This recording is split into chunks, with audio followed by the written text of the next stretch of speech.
Hi, Craig Sigel here, the mental toughness trainer for youth sports and creator of 6 mental toughness training programs for athletes sold worldwide.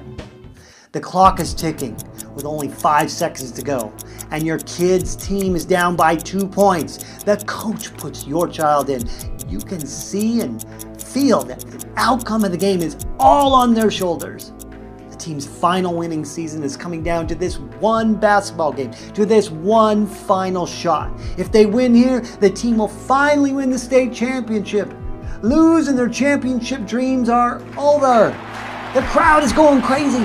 Everyone's on their feet. So what's going on in your kid's head at pressure-packed time like this?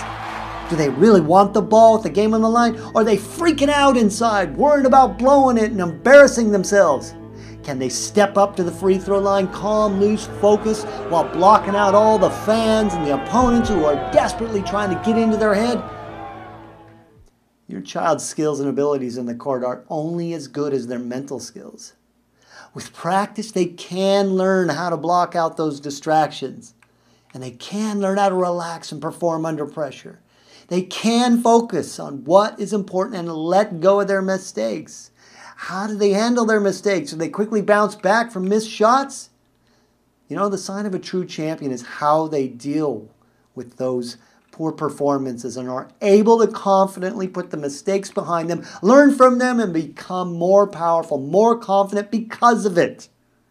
You know, when their coach yells at them for blowing it, can they separate the coach's rants from their feelings of self-worth? Lots of talented players end up performing way below their potential because they couldn't tolerate making mistakes and they never learn how to let them go. They just beat themselves up, which kills their self-confidence.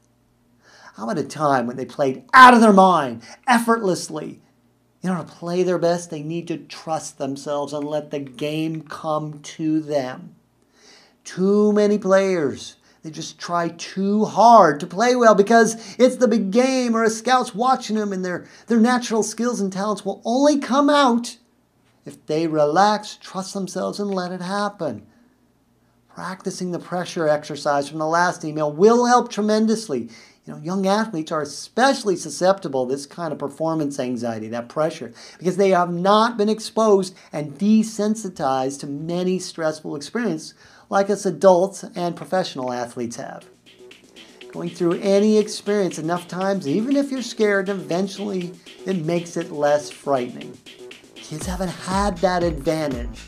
Add to that the fact that kids are generally more open, they're more sensitive with their emotions, they haven't learned to think entirely for themselves. Wham! You've got a potent mixture for high anxiety before and during competition. I can promise you, if your child will commit to strengthening their mental muscles, you will see their confidence skyrocket, and they will be able to manage stress and handle setbacks like a champion. You know, I see it as our job as parents and coaches. I've got 2 teens myself, to really be careful of what we say and do, and make sure we're constantly building confidence instead of tearing it down. Now, don't get me wrong. This doesn't mean you need to be sweet, nice, and positive 100% of the time. No, it's not what I'm saying. Kids need to be exposed to difficulty, however, and challenge so that they develop the ability to bounce back and keep moving toward their goals, even when the failures and the setbacks show up. And we'll be giving you more tips on how to walk that delicate balance between pushing them to excel and allowing them to find their own motivation and brilliance. Click on the graphic for the Mental Toughness Academy to go deeper into this kind of training. I'm Craig Sigel.